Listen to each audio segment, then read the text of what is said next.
Hello, everyone. Welcome to American Family Insurance DreamBank. My name is Monica. I'm a dream curator here, and on behalf of my entire team, we are excited that you've decided to join us today. For those of you who've joined us virtually or in person in the past, welcome back. And for those of you that are joining us for the first time, I'm going to take just a moment to introduce you to DreamBank. Here at American Family Insurance, we believe communities are stronger and the future is brighter when people are actively pursuing their dreams. It's why we created DreamBank. This is an inspirational community destination and digital experience dedicated to dreamers everywhere. Our mission includes our commitment to bring forth critical conversations about diversity, equity, and inclusion, and building relationships with partners who represent the vibrant and varied dimensions of our ever growing community of dreamers. It is our earnest intention that DreamBank's events offer expanded awareness, education, and perspective to foster unifying dialogue for year round impact, reflection, and growth. Today, we are honored by the opportunity to welcome to the virtual DreamBank stage Seattle Seahawks wide receiver and American Family Insurance proud partner, Tyler Lockett. You likely know Tyler as a premier player in the NFL, praised by his head coach, Pete Carroll, as a marvelous pro for his impressive consistency and innate talent. But Tyler's aptitude expands far beyond the football field. Off the field, he's driven by his passion for the Washington area. Tyler makes an impact supporting his hometown community through his nonprofit organization, the Light It Up Foundation. And last year, he obtained his real estate license. Isn't that awesome? Tyler also enjoys writing poems, and he has just published a debut book of poetry called Reflection, sharing how his motivation in football and life has been fueled by faith and strengthened by a tireless drive for consistent improvement. As we celebrate National Poetry Month, we are excited to connect with Tyler on his art and the reflective, uplifting journey of sharing his poetry with the world through topics such as identity, sports, race, relationships, and purpose. Please offer a warm Dream Bank welcome to Tyler. Hi, Tyler. Hey, how's everybody doing? We're all good over here. How are you today? I'm doing pretty good. Just taking it one day at a time. Oh, that's awesome. You look cold. Why you got the hoodie on? Oh, no, I mean, it's pretty hot out here, but I'm in Texas, so you never know what you're going to get. Oh, very true. Yeah, one Very. hour is scattered thunderstorms, the next is a tornado warning. Oh gosh, sounds like Wisconsin weather to me. Well, we are so excited to have you with us. Welcome, welcome, welcome. Football fans all across our country, know and celebrate your name, but they may not know about this huge accomplishment of yours, this book of poems that you've debuted. Reflection is the name. Tell us about what inspired you to begin expressing yourself as a writer. Yeah, well, I remember as a kid when I was at my great grandma's house, I'd be on a computer and I was on Facebook and I was just like clicking videos and I clicked this guy. His name was like Carnus. And I was like, okay, let me kind of listen to him. I think I'm playing a video game while listening. And I'm like, okay, it sounds like he's preaching. Mm, And then I'm like, okay, he's rhyming, but he's not rapping. And so I started listening a little bit more and I went through it and I was like, okay, like, so this is kind of like poetry. And mm, so at that moment, I started trying to like, create my own type of poems and stuff like that. And, when you first tried, it doesn't really go well. I think the first one I ever wrote was, Are You Ready? And then all of a sudden, I got to the point where I started wanting to perform it. And then the second one I wrote was, How Bad Do You Want It? The one that never came to be was something about love. Everybody wants to write about love that first time, but sometimes you got to wait. And so Eventually it just got to a point where this publishing company reached out to me about being able to put it in a book. And I actually thought it would be pretty cool because the thing that I love about poetry the most is people are forced to listen to your ideas, and the way that you think and the way that you express yourself. Because when you try to have a conversation with people, sometimes you get cut off. Sometimes they don't listen because they don't agree with it. But when you're performing on the stage, everybody has to be able to listen to you. That's very true. I love that. And you know what? It always starts, like you was at your great grandma's house. It always starts with like the grandma or the grandpa. It's always like, we pull it from somewhere, and our energy is always somewhere with, our elders. So that warmed my heart to know that that's where you started at. How has poetry impacted your life thus far? Well, I think it's impacted a lot because sometimes, being able to express yourself, whether for some people it's in music, for some people it's in sports, for some people it's through like poetry, others it's through art. Like sometimes, like the talents and the gifts and abilities that God's given us is another way to express yourself and communicate Mhm. to people who may not want to have those conversations, because sometimes, everybody has different like ideas when it comes to thinking, and sometimes it's hard to express yourself to people, like I said earlier. But sometimes, like when you watch somebody play basketball, you just get inspired immediately. Yes. When you watch like somebody perform a song, you get inspired. And so like for me, being able to express myself through poetry, it's another way to be able to inspire people because you get to dig deep within yourself. And Mhm. sometimes, people want to hear you talk about yourself more than you say, well, some people don't do this and some people don't do that. When you Mhm. just put yourself into those shoes and you begin to speak in a poetry type of mindset, people are more able to listen and more able to relate because they're able to take the bits and pieces that you're saying when you're talking about yourself. And so it makes it easier for people to relate, to communicate, and to understand because their hearts doesn't have to be hard. Mhm. Hearing how some people are judgy or some people are this, it's like you start talking about how you might have judged before. Mhm. And now people feel more at ease to be like, yeah, I've done that too. Like I can do better. I like that. You talked about having those multiple forms of expression, and for me, it's my artwork and the things that I get to do in my job at work. Um, for you, I would think, or before knowing about this book, I thought football was your form of expression, and then I'm like, oh, he writes poetry too. This is awesome. How has football influenced that? How has football influenced this whole book that you just released?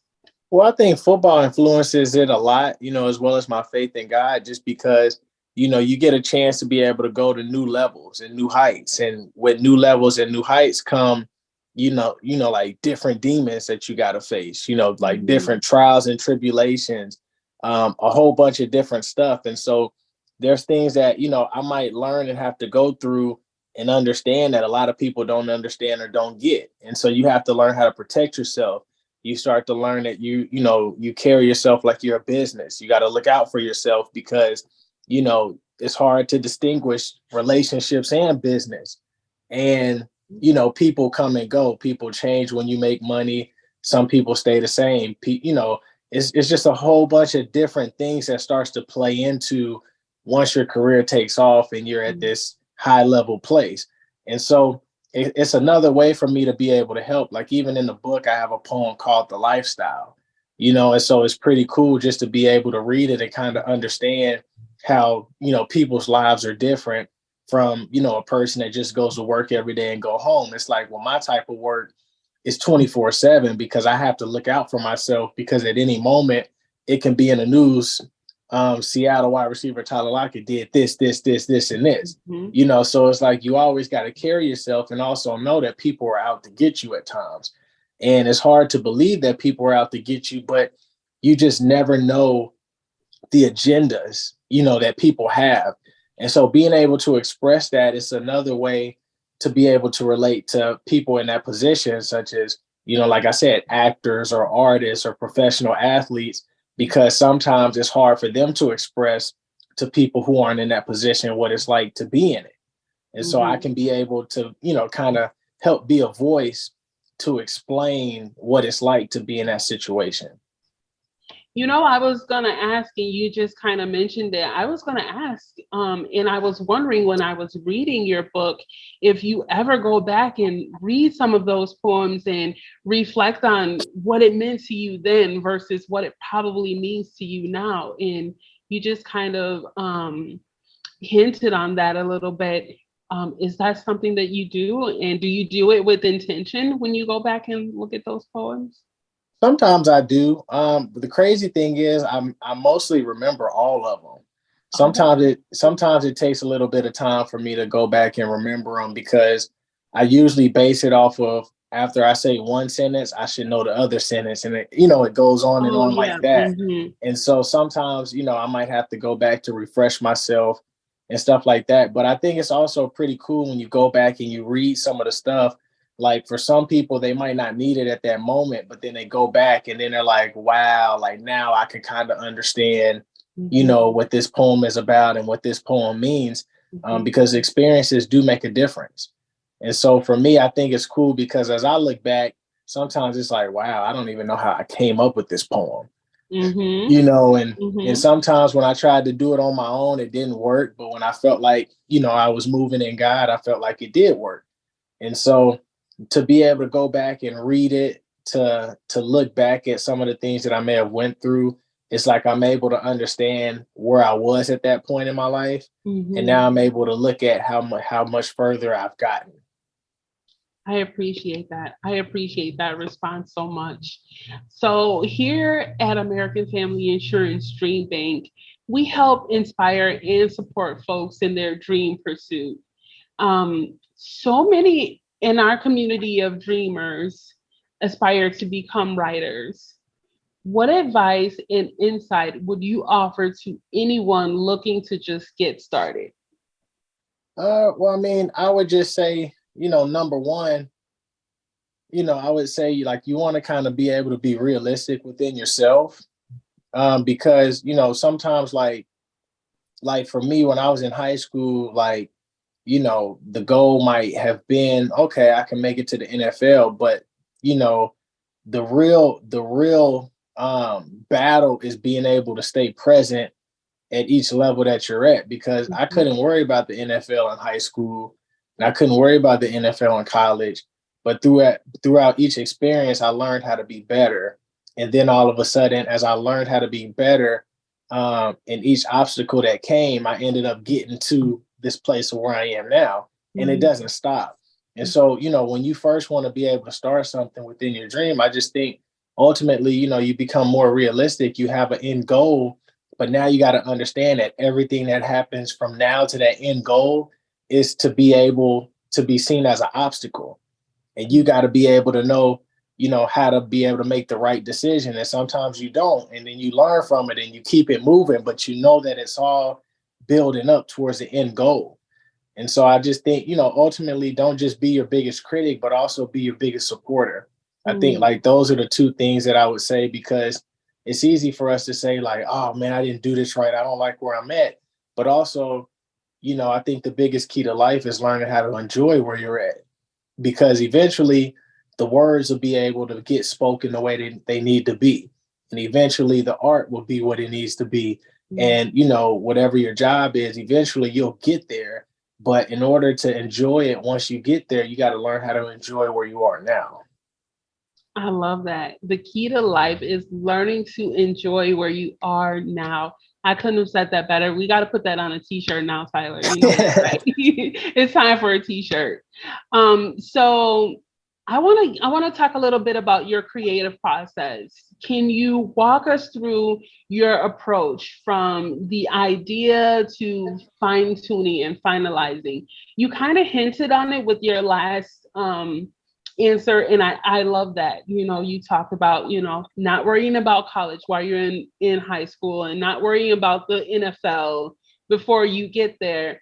um when you're working on your book, when you're working on writing a poem, what is that creative process like, start to finish?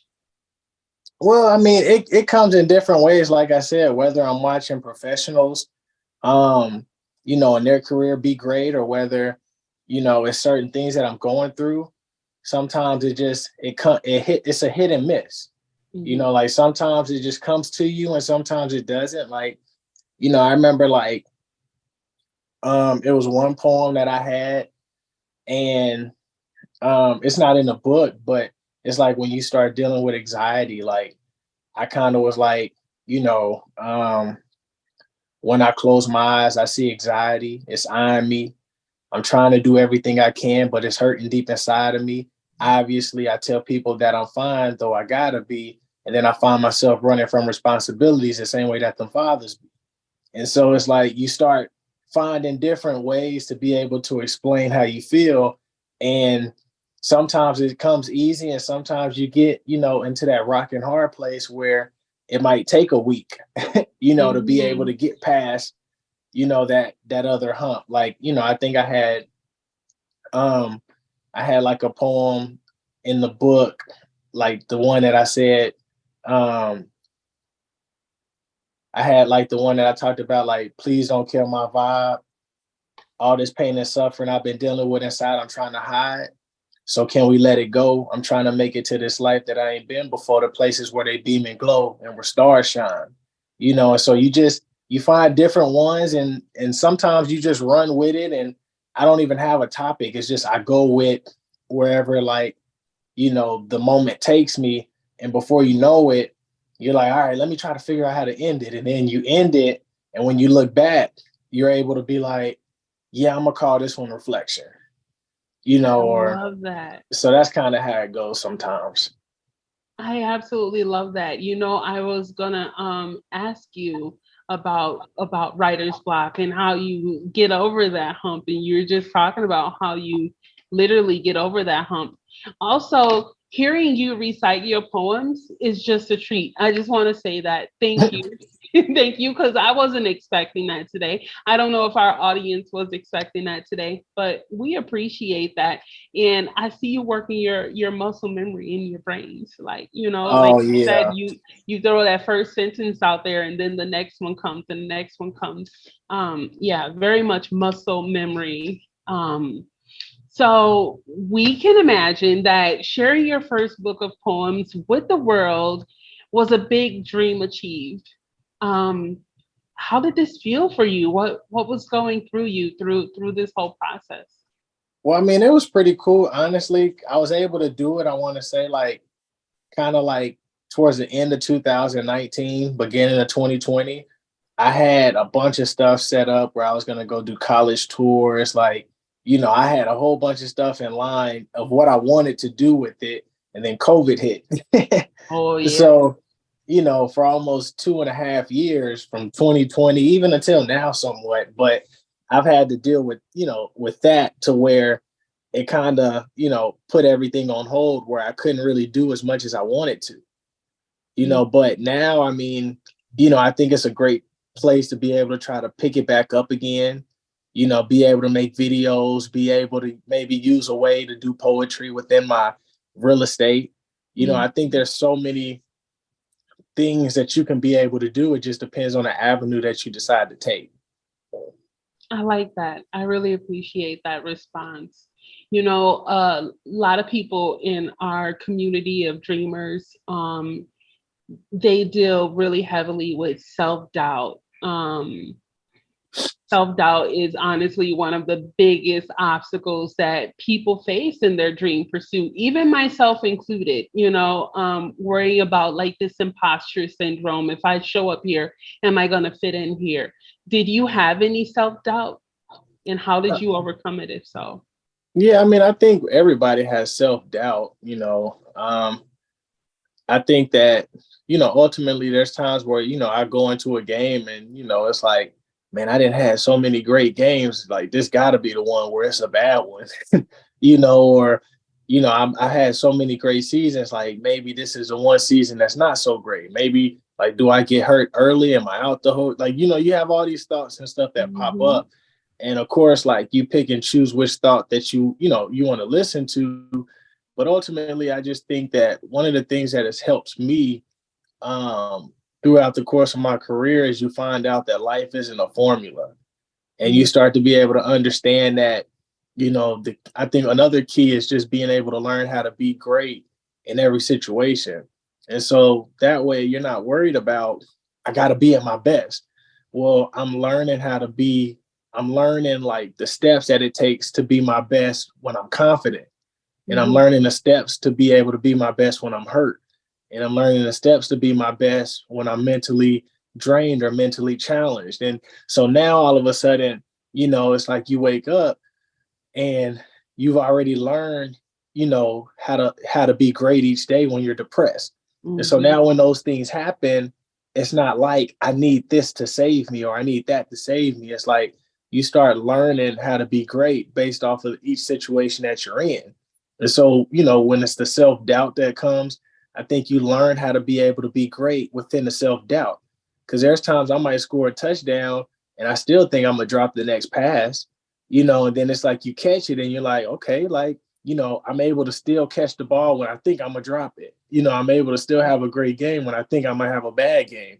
And you start just being able to learn how to pick yourself up. If you're the reason why you lost, which nobody wants to be, but you learn how to be able to pick yourself back up and be better during that, situation or time frame. And pretty soon, now you're not fearing what can happen, because now you're kind of learning how to teach your brain, no matter what happens, I'm going to learn how to be the best I can in that situation. I love that response. I absolutely love that.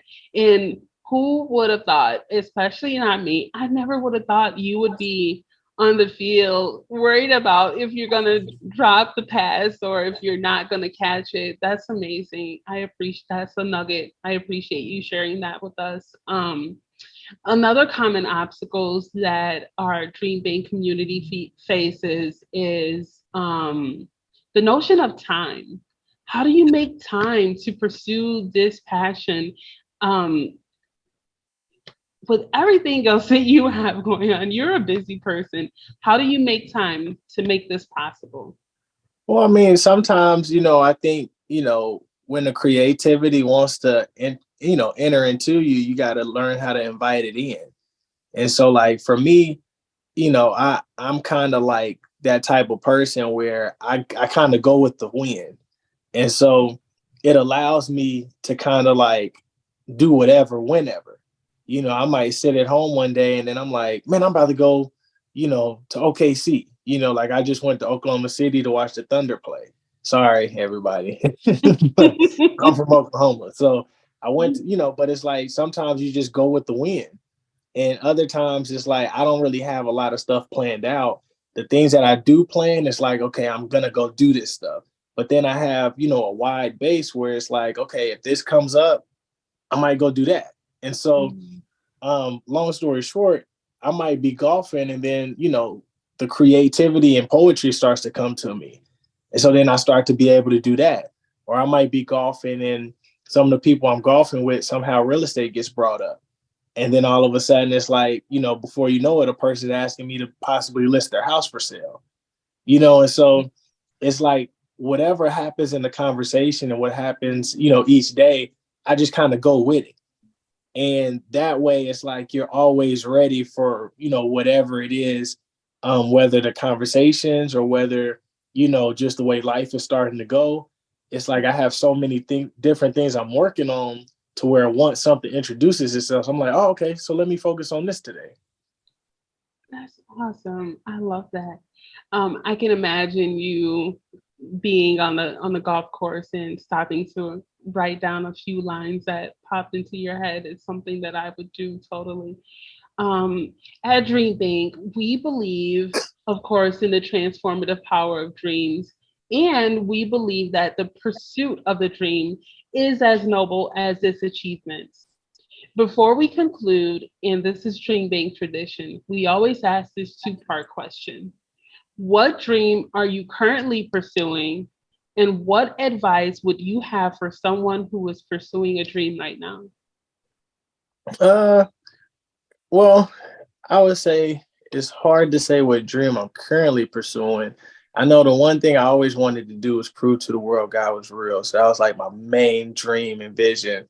I think like I think like now as I'm in football, like if I had to say a dream, it's learning how to be able to do everything in the most healthiest way possible. Hmm. So it's like now when I'm going into football, it's like I don't have like that unhealthy mindset, or I don't have, you know, unhealthy habits that's gonna like hurt me. The same way you try to learn how to eat healthy sometimes, and sometimes you fail.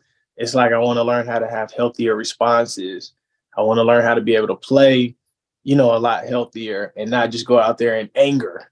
You know what I mean? Or Hmm. whatever. Then, with real estate, it's the same way. Like, how can I be able to do this in the most healthiest way? So it's about loving and serving people, showing the love of God. So for me, that's kind of like what I try to focus on and do, help my friends and family where, if they end up being a part of the businesses and stuff that I do, like I could be able to help them do what they want to do. Like Yeah. I think that's a big key, because if you want them to do what you want them to do, then you start getting mad and disappointed because it might not line up with your vision. But Yeah. as long as you're just a stepping stone to help them achieve what they actually want to achieve, then it makes it a lot easier. I appreciate that answer. That's a very, Yeah. very solid answer. And I really appreciate your time today. This discussion was very insightful and enlightening. And you're just a great joy. You're just a great person to talk to. So I really, really appreciate your candor today. We look forward to talking to you again. So again, Tyler, thanks so much for your time. And to everyone out there joining us, thank you so much for tuning in. We look forward to continuing to learn, grow, and dream together. Don't forget to follow us on Facebook, Instagram, and LinkedIn to be sure you're in the know about DreamBank's upcoming offerings, including our signature program experiences. On behalf of American Family Insurance and our entire team at DreamBank, we look forward to hosting you again soon. Keep dreaming fearlessly.